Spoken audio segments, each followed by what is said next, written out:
할렐루야. 오늘도 이 자리에 나오신 여러분 한 분 한 분을 진심으로 환영하고요, 또 축복합니다.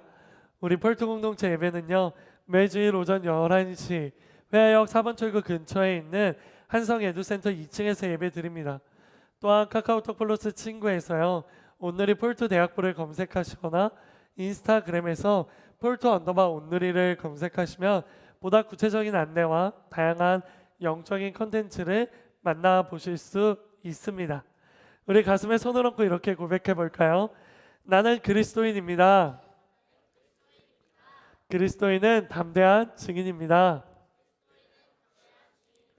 나는 그리스도의 담대한 증인입니다. 오늘은 이사야 43장 18절에서요 21절까지의 말씀을 통하여서요, 내가 새 일을 하고 있다 라는 제목으로 하나님의 은혜를 함께 나누도록 하겠습니다. 오늘은요 2024년의 마지막 주일입니다.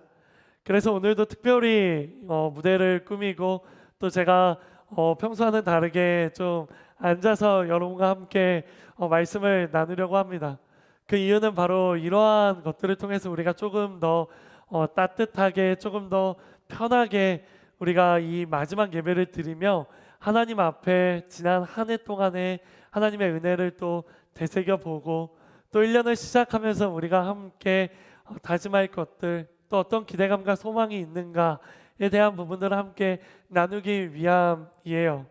바로 오늘 이 예배를 통해 바로 그러한 시간, 하나님이 주신 은혜, 또 새로운 한 해를 맞이하면서 우리가 가지는 기도 제목과 기대들을 풍성하게 나누는 그런 아름다운 시간, 따뜻한 시간이 되기를요 간절히 소망합니다. 말씀을 시작하면서요, 여러분에게 두 가지 질문을 드리고 싶어요.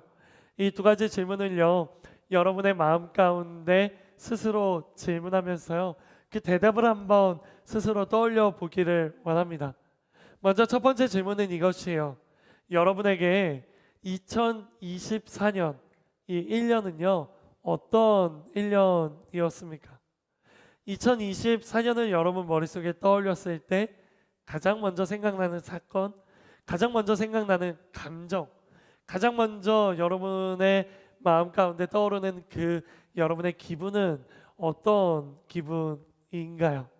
이것이 바로 첫 번째 질문이고요. 그리고 이어지는 두 번째 질문은 바로 이것이에요. 여러분을 새롭게 시작되는 2025년에 어떠한 기대감과 어떠한 소망을 가지고 있습니까? 라는 질문입니다. 이제 2025년이 일주일도 남지 않았어요.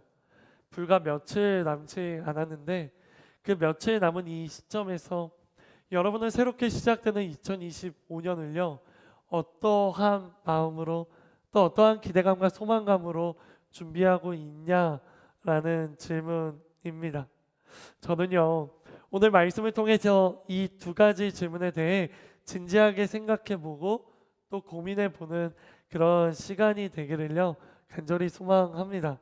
그리고 그 고민과 생각을 통하여서요, 우리가 2024년에 아쉬움들이 있다면 그것을 뒤로 하고 새롭게 시작되는 2025년에는요 더 새로운, 더 큰 소망과 기대감을 가지게 되는 그런 시간이 되기를 간절히 소망하는 것입니다. 이를 위해서 우리가 함께 이사야 말씀을 살펴보려고 해요. 왜냐하면요, 조심스럽지만 제가 우리 폴트 공동체의 2025년을 놓고 기도했을 때 그 기도하는 과정 가운데 하나님께서 제게 주신 말씀이 바로 이사야의 말씀이기 때문이에요. 그래서 저는 오늘 여러분과 함께 이 이사야의 말씀을 살펴보면서요, 한 해를 마무리하고 새로운 한 해를 준비하는 바로 이 시간 가운데 하나님께서 우리에게 주시는, 우리 공동체를 향한 바로 그 마음을요 나누어 보고자 합니다. 우리가 오늘 함께 살펴볼 말씀이 어디라고요? 어디 말씀이라고요? 그래요, 이사야예요. 다 함께 따라해 볼까요? 이사야. 그래요. 본격적으로 오늘 말씀을 나누기에 앞서 먼저 이사야에 대한 기본적인 정보들을 먼저 살펴보고요, 오늘 본문 말씀으로 들어가 보려고 합니다. 이사야서는요, 이름 그대로 선지자 이사야가 기록한 책이에요. 그렇다면 여러분에게 물어봅니다. 여러분, 이사야는 누구입니까? 이사야는요, BC 8세기, 기원전 8세기에 활동했던 선지자로서요. 이사야라는 이름의 뜻은 여호와는 구원이시다라는 뜻을 가진 선지자입니다. 선지자는 누구이냐? 하나님이 주시는 마음, 하나님이 주시는 말씀을요, 대언하여 그 시대의 사람들에게 전달하는 사람이 바로 선지자라는 사람이에요.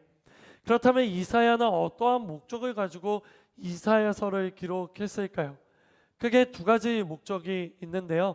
볼펜이 있으신 분들은 공책에 적어주시고 또 마음에 새겨주시기 바랍니다. 이사야서의 큰 두 가지 목적, 첫 번째는요, 이스라엘이 특별한 언약의 백성임을 다시금 기억하게 하여서요, 하나님과의 온전한 관계의 회복을 촉구하기 위하여 쓰여진 책이에요. 뭐라고요? 첫 번째, 이스라엘 백성이 하나님의 백성이라는 것을 상기시켜서 이스라엘 백성들과 하나님과의 관계를 회복시키기 위해 기록한 게 첫 번째 목적이고요. 그리고 두 번째 기록 목적은요, 그리스도의 오심을 예언하면서 하나님만이 구원의 근거이다, 하나님만이 구원의 소망이다 라는 바로 그러한 마음을 갖게 하기 위해서 이사야서를 기록한 것입니다. 바로 이 두 가지 목적을 가지고 기록된 이사야는요, 전체 66장으로 구성되어 있어요. 이 66장은 하나의 큰 책 이사야로 기록되어 있지만 이 66장으로 기록된 이사야서는요, 크게 두 부분으로 나눌 수 있습니다. 바로 1장부터 39장, 그리고 40장부터 66장까지 바로 이렇게 두 부분으로 나눌 수 있는 거예요. 특별히 첫 번째 부분인 1장부터 39장의 주된 내용은 무엇이냐? 바로 하나님의 심판을 예언하고 있는 것이에요. 1장부터 39장 첫 번째 파트의 주제는 무엇이라고요? 하나님의 심판. 누구를 향한? 이스라엘 백성들을 향한. 그리고 이스라엘 백성들뿐만 아니라 그 주변에 있는 다른 나라, 이방 민족들을 향한 하나님의 심판의 말씀까지도 기록되어 있는 것이에요.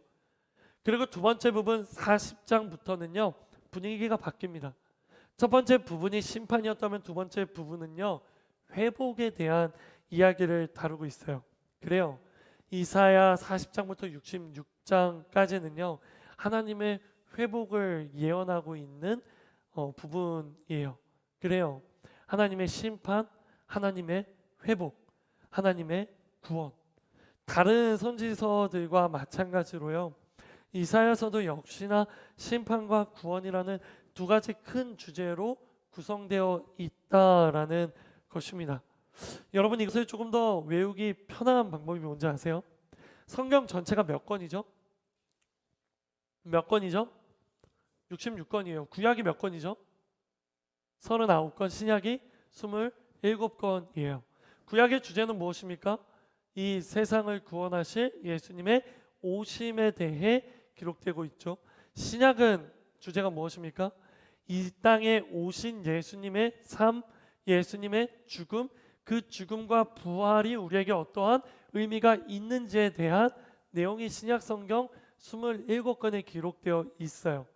39, 27, 구약 39권 39, 신약 27권 27, 전체 66권이 바로 성경이라는 거예요.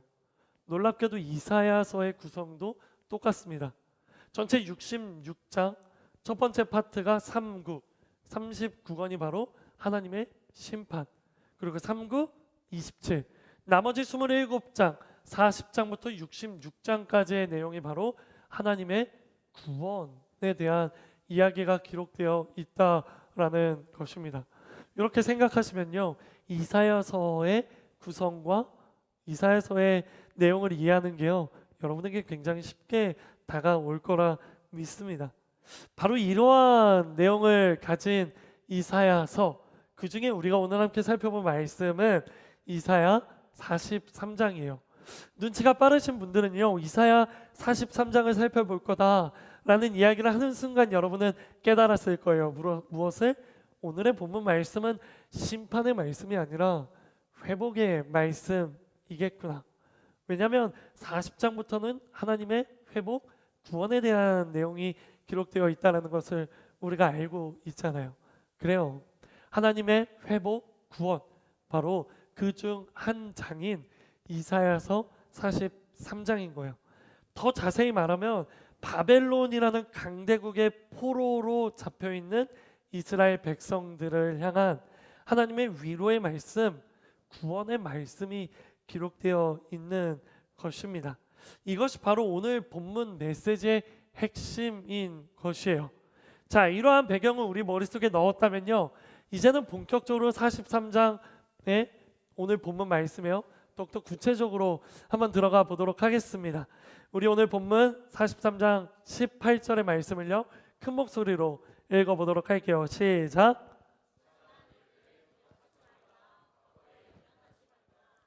그래요. 하나님께서는 이사야서 43장 18절에 이렇게 말씀하세요.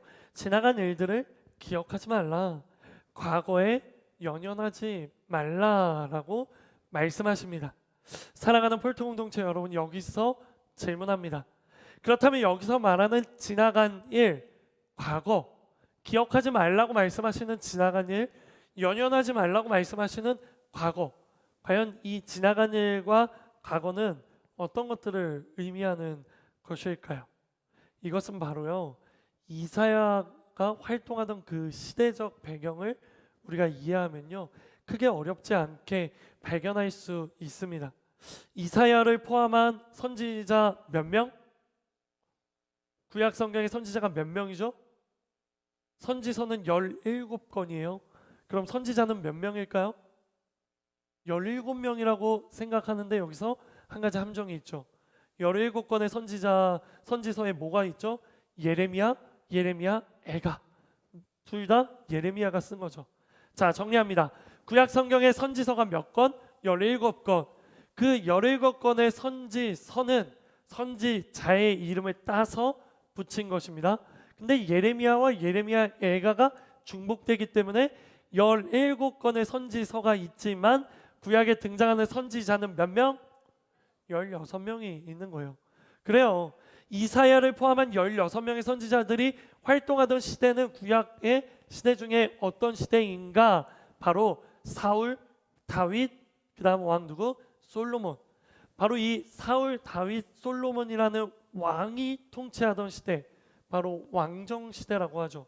이 왕정시대이자 그 왕정시대가 둘로 쪼개진 두 개의 국가, 북이스라엘과 남유다라는 그 두 개의 왕국이요, 공격받음으로 말미암아 그 두 나라가 흔들리고 있는, 바로 멸망하기 직전, 바로 그 직전 혹은 그 직후, 바로 그 시점에 기록된 것이 바로 선지서라는 거예요. 즉 선지자들은요, 이스라엘 백성들의 위기의 상황 가운데 그 나라가 멸망되기 직전 혹은 직후의 그 시대 가운데 쓰여진 책이라는 것이에요. 그런데 여기서 중요한 거 한 가지가 있어요. 그렇다면 왜 굳건하고 강력했던 이스라엘 국가가 흔들리게 되고 무너지기 시작한 것일까? 하나님이 통치하시는 이스라엘, 하나님이 세워주신 이스라엘 국가, 하나님께서 보호하시고 지키시던 그 이스라엘 국가는 왜 흔들리고 무너지게 되는 것일까? 이에 대한 대답이 무엇인가요? 주변의 강대국들이 너무 강했기 때문일까요? 아니면 하나님의 능력이 약해지고 하나님의 힘이 줄어들었기 때문일까요? 결코 그렇지 않죠. 전쟁을 주관하신 하나님께서는 여전히 위대하시고 능력이 많으신 분이시지만 문제는 이스라엘 백성들이 하나님을 떠나기 시작했다라는 것이 문제인 것이에요. 하나님께서 주신 율법을 지키지 않기 시작했고, 하나님의 말씀을 어기기 시작했고, 하나님의 말씀에 불순종하며 하나님의 뜻대로 살아가지 않았던 것이 이스라엘 국가가 흔들리기 시작한 이유인 것이에요. 그래요. 바로 이스라엘 백성들이요, 하나님 앞에서 죄를 짓고 그 죄가 장성하여 이제 사망을 낳게 되는, 바로 그 국가가 무너지게 되는 그러한 현상이 생기기 시작한 거예요. 그래서 하나님께서는 이스라엘 백성들을 사랑하시지만 사랑의 하나님이 아닌 공의의 하나님, 바로 공의의 하나님으로서 그 죄에 대한 대가를 이스라엘 국가에게 행하시는 것입니다. 그렇게 이스라엘 국가가 멸망됩니다. 두 개의 국가, 남유다 왕국과 북이스라엘 국가는 멸망하죠. 북이스라엘은 누구에게? 아수르라는 민족들에게. 남유다는 누구에게? 바벨론이라는 강대국에게 멸망당하게 되는 거예요. 이때가 바로 선지자들이 활동하던 시대라는 것입니다. 자, 그렇다면 다시 오늘 본문 말씀으로 돌아와서 하나님께서 지나간 일, 과거를 기억하지 말고 연연하지 말라라고 말씀하세요. 이 말씀은 1장부터 39장까지 하나님의 심판, 이스라엘 국가가 멸망할 거라는 그 심판 이후의 회복과 구원에 대한 말씀이죠.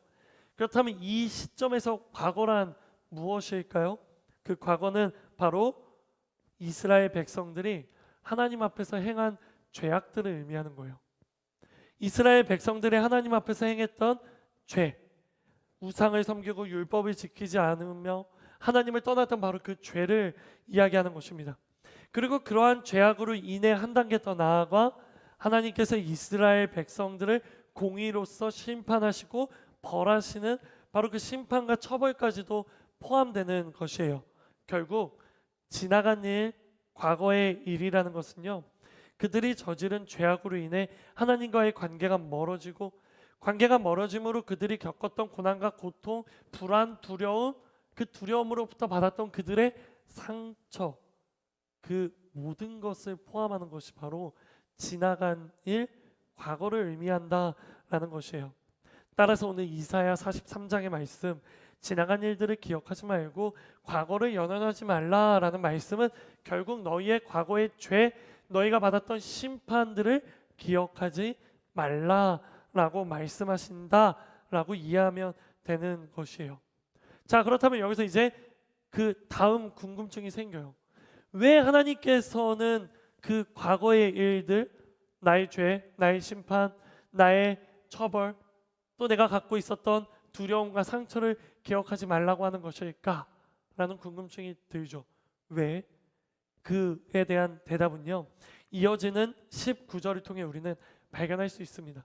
우리 다 함께 이사야 43장 19절의 말씀이요, 함께 읽어보도록 하겠습니다. 시작. 보라,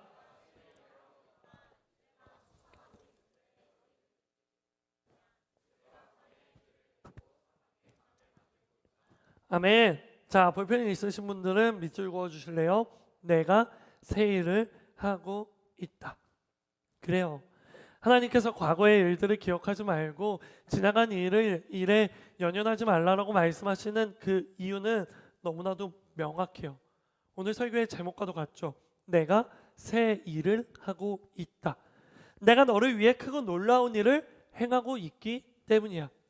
마치 광야에 길을 내고 사막에 강을 만드는 것과 같이 내가 너희를 위해 놀라운 일을 행하고 있기 때문이야 라고 말씀하시는 것입니다. 여기서 놓치지 말아야 할 영적인 메시지는 무엇일까요? 기억해 주실래요? 저는 바로 여기에서요, 하나님의 말씀의 시제에 집중해 보려고 합니다. 말씀을 다시 보십시오. 내가 새 일을 행할 것이다. 광야에 길을 내고 사막에 강을 만들 것이다. 하나님은 미래형으로 말씀하시지 않아요. 내가 새 일을 행할 거야. 내가 광야에 길을 낼 거야. 내가 사막에 강을 만들 거야 라고 미래형으로 말씀하시지 않는다라는 거예요. 하나님은 말씀하십니다. 내가 새 일을 행하고 있다.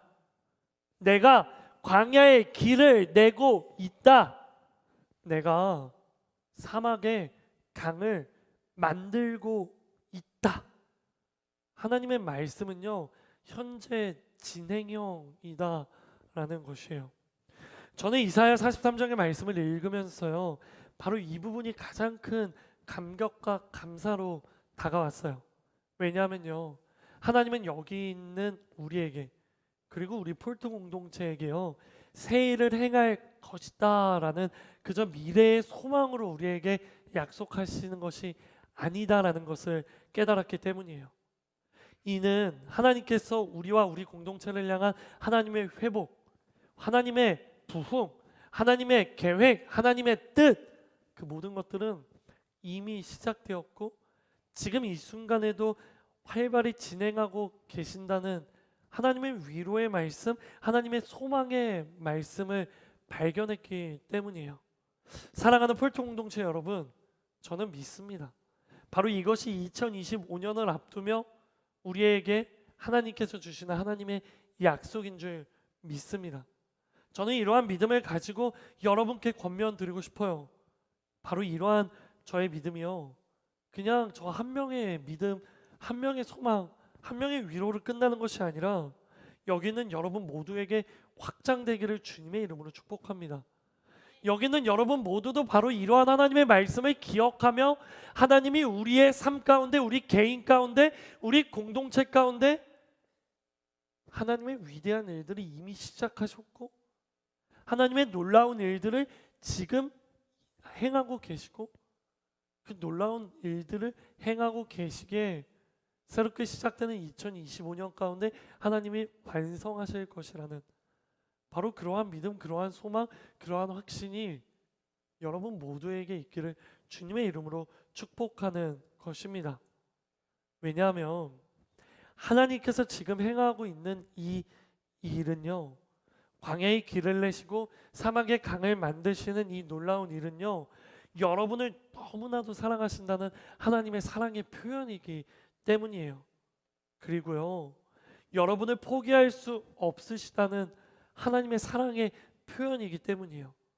그저 여러분들과 뜨뜻미지근하게 관계 맺고 싶지 않다라는, 그냥 이게 뜨거운지 차가운지 그런 것을 알지 못한 채 그저 그런 뜨뜻미지근한 그런 관계로 여러분과 관계 맺는 것을 이제는 그만하고 싶다라는 거예요. 나는 이제 그 뜨뜻미지근한 단계를 넘어 다시 너희와 뜨거운 관계를 맺고 싶어. 다시 너희와 함께 뜨겁게 함께 하고 싶어. 내가 그것을 위해 지금 일하고 있어. 내가 바로 그것을 위해 너희를 위해 새 일을 행하고 있어. 하나님은 말씀하신다라는 것입니다. 그러니 여러분, 하나님의 말씀을 귀 기울여 들으시기 바랍니다. 이미 지나간 일들은 기억하지 마라. 과거의 일에 연연하지 마라. 과거에 너가 내 앞에서 죄를 지었던 거, 과거에 우리가 관계가 좀 멀어졌던 거, 과거에 너와 나의 관계가 조금 끊어졌던 거, 그로 인해 내가 너에게 나의 음성이 희미하게 들리게 했던 거, 그거 그냥 다 잊어버리고 내가 지금 너를 위해 새롭게 하고 있는 이 일에 집중해. 과거의 일들은 뒤로 하고 앞을 바라봐. 내가 너를 통해 일하고 있어. 그로 인해 너의 길고 길었던 어둠의 터널은 끝이 나고 밝은 빛을 너가 다시 보게 될 거야. 그러니 여러분, 하나님의 이러한 말씀을 기억하면서요, 과거에 빠져 미래의 소망을 놓치지 않는 여러분 모두가 되기를 주님의 이름으로 축복합니다. 하나님은 우리에게 말씀하세요. 기억해 주세요. 하나님은 우리의 과거의 실패가 아닌 미래의 소망, 현재의 은혜에 우리가 집중하기를 원하신다라는 거예요. 그러니 여러분, 과거에 집중하면 미래의 소망을 빼앗기지 마십시오. 한 해를 마무리하고 새로운 한 해를 시작하며 우리가 붙잡아야 하는 것은 바로 우리를 위해 일하시고 계신다는 현재 진행형의 하나님이라는 것입니다. 털면 털리는 은혜가 있는 것이 우리에게 있어서 가장 큰 은혜인 것이에요. 과거의 나의 상처 털면 털리는 은혜, 과거의 나의 실패 털면 털리는 은혜, 과거의 나의 모든 죄, 그 죄의 먼지를 털면 털리는 은혜. 2024년을 살아가면 내가 하나님 앞에 지었던 나의 모든 죄악들을 털어버리고 나의 모든 상처를 털어버리고 내 몸에 붙은 과거의 모든 일들을 털어버리고 하나님께서 일하시는 새로운 미래를 바라보는 바로 그런 여러분이 되기를요 주님의 이름으로 축복합니다. 이 시간 여러분을 축복할 때 이 축복이 여러분에 있기 원하시는 분들 아멘으로 화답하십시오. 나는 여기 있는 여러분 모두가 현재 진행형으로 일하시는 하나님께 소망을 두게 되기를 주님의 이름으로 축복합니다. 나는 여기 있는 여러분 모두가 현재 진행으로 일하시는 하나님을 바라보며 우리에게 이루어질 크고 놀라운 일을 집중하는 여러분 되기를요 주님의 이름으로 축복합니다. 아멘. 다시 말씀으로 돌아와서 그렇다면 우리가 그렇게 하나님의 현재 진행형의 일하심에 집중하고 그것에 초점을 맞추게 될 때 보다 구체적으로 우리의 삶 가운데 어떠한 일들이 펼쳐질 것인가, 우리의 삶 가운데 어떠한 일들이 일어날 것인가, 바로 그것에 대해 살펴보기 원합니다. 이에 대한 대답은요 이어지는 20절을 통해 우리는 발견할 수 있어요. 다 함께 큰 목소리를 읽어볼까요? 우리 20절의 말씀입니다. 시작.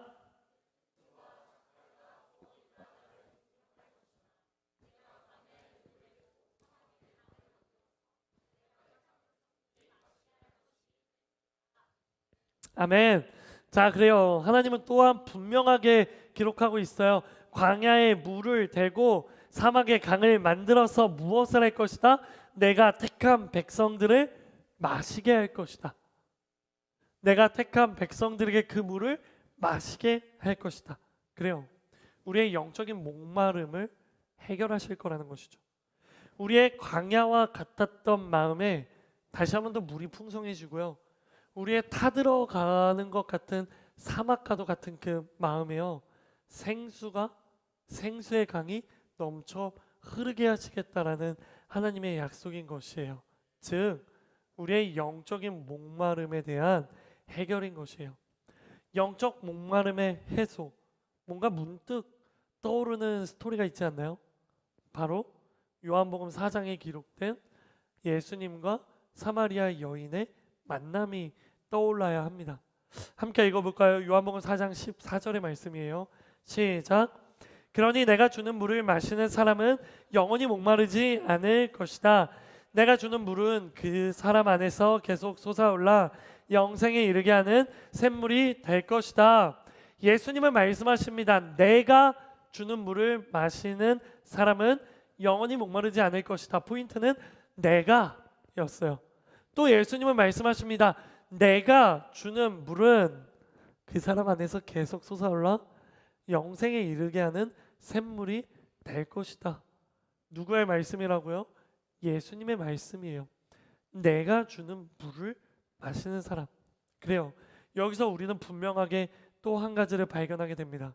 마르지 않는 생수, 영적 목마름을 영원히 해소할 수 있는 방법은요 오직 그 물을 예수님께서 주셔야 한다라는 거예요.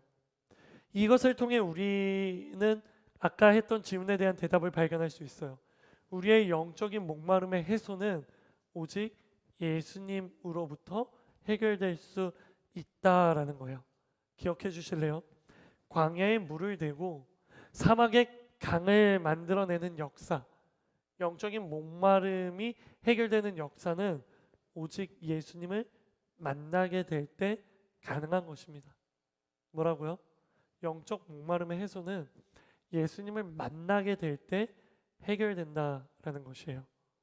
결국 중요한 것은요 다시 예수님인 것이에요. 결국 중요한 것은요 다시 예수님과의 만남인 것이에요. 하나님이 행하시는 새 일, 하나님이 행하시는 크고 놀라운 일, 하나님이 지금 행하시고 있는 우리를 향한, 우리 공동체를 향한 그 새 일은 결국에는 예수님의 만남을 통해 완성된다라는 것이에요. 그렇게 예수님을 만나면 우리 안에 생수의 강이 흘러넘치고 계속 솟아오르는 영생에 이르는 샘물이 생겨나는 것이에요. 바로 이러한 논리와 이러한 연결 가운데 이러한 묵상 끝에 한 가지 더 확실한 목적과 비전은요 생겨나게 됩니다. 그렇게 우리의 2025년의 목적과 비전은요 더욱 선명해지는 거예요. 그것은 바로 우리 폴트 공동체 예배가 바로 예수님을 뜨겁게 다시 만나는 예배가 되어야 한다는 것입니다. 우리 폴트 공동체 예배가 다시 예수님을 뜨겁게 경험해야 한다는, 바로 예수님을 뜨겁게 경험하는 그러한 예배가 되어야 한다는 비전인 것이에요. 그 뜨거운 예배를 통해 우리 폴트 공동체는요, 여기 있는 여러분 모두는요 예수님을 만나게 되고 그 만남을 통해 우리에게 행하시는 새 일을 경험하게 되고 그 새 일을 경험함으로 말미암아 우리 속에 있는 영적 해갈이 해소될 수 있다라는 것이에요. 그렇다면 여러분에게 묻습니다. 이 모든 것의 출발점인 우리의 뜨거운 예배, 우리가 드리는 뜨거운 예배가 되기 위한 방법은 무엇일까? 어떻게 하면 우리의 폴트 예배가 더 뜨거운 예배가 되고, 어떻게 하면 이 예배가 그 뜨거운 예배가 되어 예수님을 다시금 만날 수 있는 예배가 되는 것일까? 이에 대한 궁금증이 들지 않으십니까? 이에 대해서는요 이어지는 요한복음 4장 15절, 내가 너에게 물을 줄게라는 그 예수님의 말씀에 대한 사마리아 여인의 대답에서요 발견할 수 있어요. 우리 이어지는 요한복음 4장 15절의 말씀 큰 목소리로 읽어볼게요. 시작.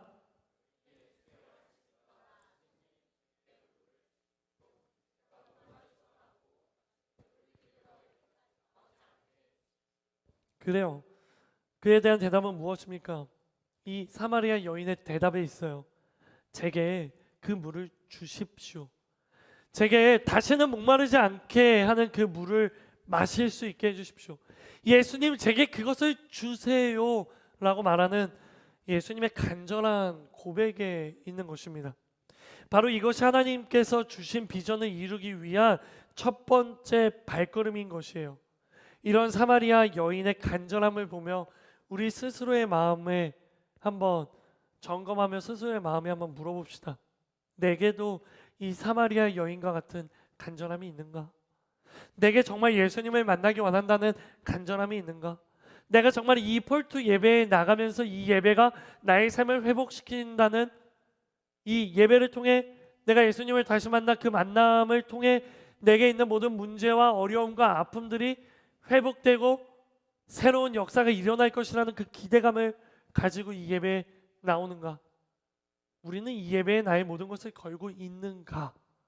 그 모든 것을 걸 만큼 나는 이 예배에 대한 갈망과 간절함을 가지고 있는가? 바로 이것을 우리는 점검해 보아야 하는 것입니다. 사마리아 여인이 예수님을 만날 수 있었던 건 예수님이 먼저 다가오셨기 때문이지만, 먼저 다가오신 예수님을 통해 사마리아 여인이 영원한 생수의 물을 얻고 그 영생에 이르게 된 이유는 찾아오신 예수님을 향한 사마리아 여인의 간절한 마음이 있었기 때문이다라는 것입니다. 분명하고 확실한 건 예수님은 우리에게 다가오신다는 거예요. 예수님은 사마리아 여인에게 다가가신 것처럼 지금 여기 있는 여러분에게 다가가신다는 거예요.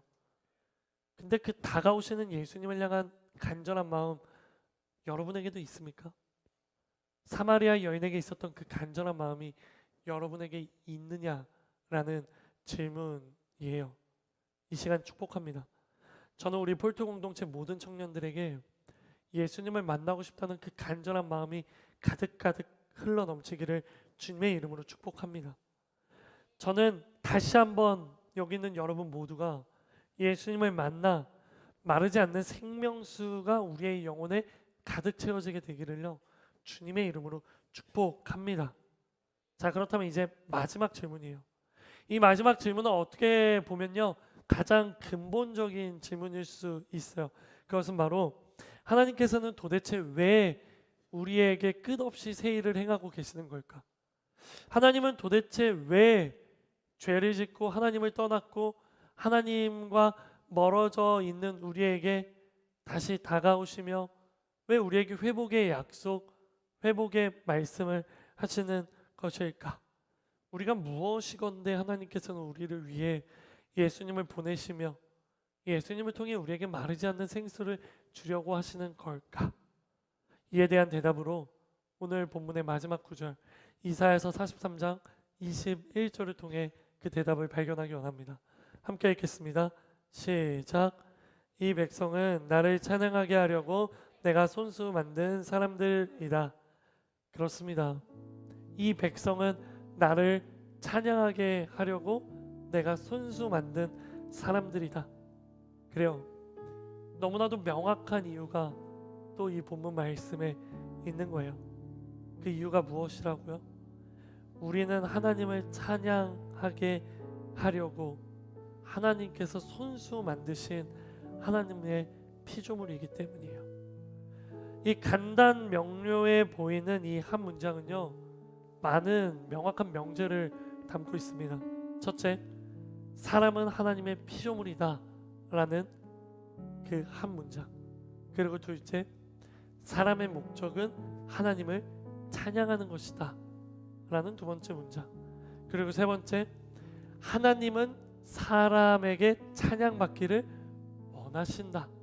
이 세 번째 문장, 즉 이사야서 43장 21절 이 백성은 나를 찬양하게 하려고 내가 손수 만든 사람들이다라는 이 문장 속에 우리는 하나님의 피조물이라는 것과 우리의 목적은 하나님을 찬양하는 것과 하나님이 원하신 것은 우리에게 찬양 받으시는 것이다라는 세 가지, 누구도 부정할 수 없는 완전한 명제가 이 문장에 담겨 있다라는 것이에요.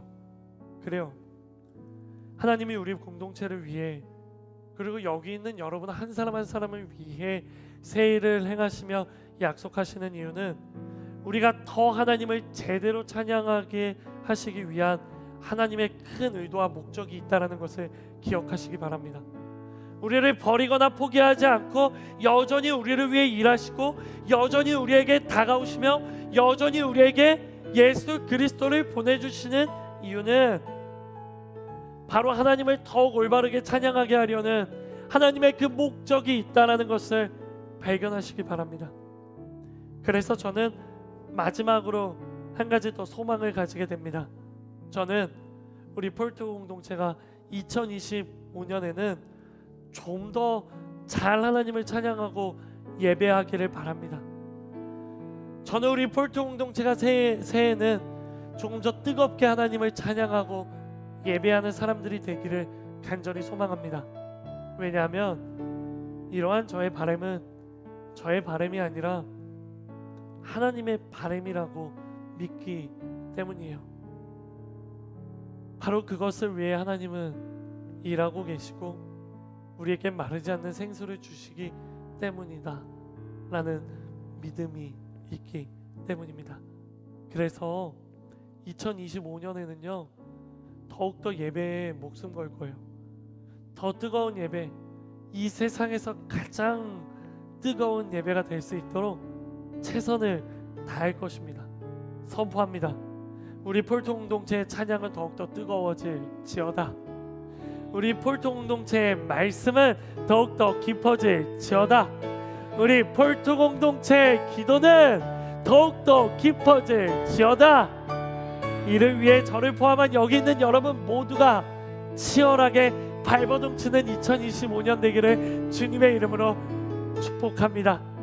그렇게 우리의 창조 목적인 하나님을 찬양하는 것, 그렇게 우리의 창조 이유인 하나님을 예배하는 것, 바로 그것을 위해 더 깊이 있게 하나님을 만나고 예수님을 만나고 그 만남으로 말미암아 우리의 모든 것들이 회복되는 그러한 역사가 우리 공동체 가운데 새로운 2025년 가운데 가득하기를요 간절히 소망합니다. 마지막으로 여러분과 축복을 나누고요, 우리 함께 기도의 자리로 나아가기 원합니다. 이러한 축복 우리 공동체 가운데 그리고 우리에게 가득하기를 원하시는 분들 가슴에 손을 얹고 아멘으로 화답하십시오. 나는 여기 있는 우리 모두가 바로 이러한 소망과 비전을 가지게 되기를 주님의 이름으로 축복합니다. 그렇게 2025년에는 우리 폴통 공동체가 더욱더 역동적이고 더 뜨거워지는 공동체 되기를 주님의 이름으로 축복합니다. 이것을 위해 우리 모두가 한 마음을 품어 손에 손잡고 하나님께 나아가는 그런 믿음의 동역자들 되기를 주님의 이름으로 축복합니다. 우리 이 시간 이런 마음을 담았어요. 하나님 앞에 하나의 찬양을 올려드리기 원해요. 그 찬양은 바로 지나온 모든 일들이 하나님의 은혜였고 지금 이 순간에도 하나님이 일하시고 계신다라는 것을 믿음과 신뢰함으로 고백하는 찬양이자 이제 앞으로 일어날 그 미래에도 하나님이 동일한 은혜로 우리에게 행하실 것이라는 그 믿음이 담긴 선포인 거예요. 이 시간 이 찬양이 그저 노래가 아니라 우리의 운율이 있는 기도가 되어 하나님 앞에 찬양의 가사가 우리의 기도의 제목으로 하나님 앞에 올려드려지는 그러한 은혜가 있기 원합니다. 또한 이 찬양을 부르실 때요, 여러분 의자 위에 놓여 있었던 기도 카드 받으셨죠? 그 기도 카드에 두 가지를 적어주세요. 첫 번째는 2024년을 돌이키며 하나님께서 우리에게 주셨던 은혜, 하나님께서 우리에게 행하시고 계셨던 그 일들을 감사의 고백으로 적어주시고요. 두 번째는 2025년 가운데 하나님께서 행하실 일들에 대한 기대, 하나님 2025년 나의 삶 가운데 나의 예배 가운데 이러한 일들이 일어나기 원한다라는 바로 그 간절한 기대감, 그 두 가지를 우리 이 시간 함께 기도카드에 적으면서요 하나님 앞에 찬양하며 나아가기 원합니다. 찬양하겠습니다.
찬양합니다. 내가 이 땅에 태어나 사는 것,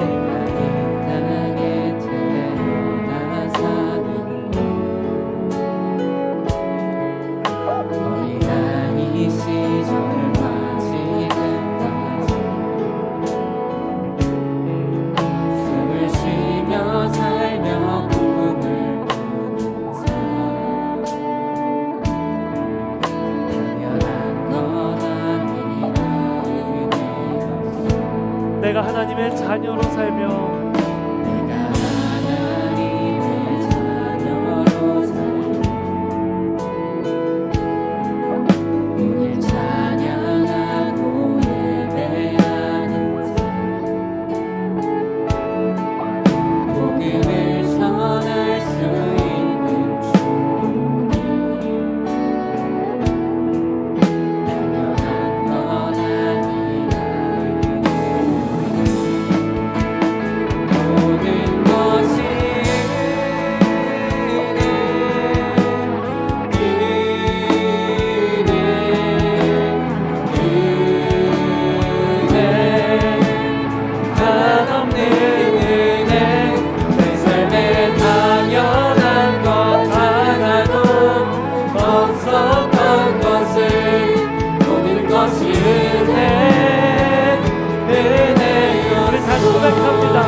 은혜 내 삶에 당연한 것 하나도 없었던 것을 모든 것이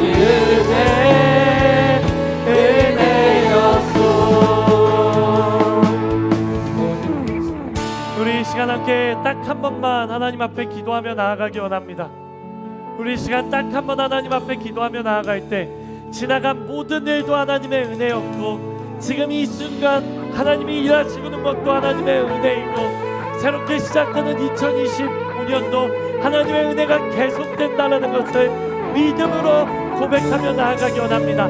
특별히 여러분이 적었던 두 개의 기도 제목, 그 두 개의 기도 제목을 하나님 앞에 올려드리며 하나님 이런 은혜 주셔서 감사합니다. 또한 하나님 아버지 2025년에도 이러한 은혜를 더하여 주시옵소서. 우리 이 시간 이런 기도 제목 가지고 딱 한 번만 주님 앞에 기도하며 나아갈 때 간절한 마음을 가지고 주님 앞에 기도하며 나아가기 원합니다. 기도하겠습니다. 주님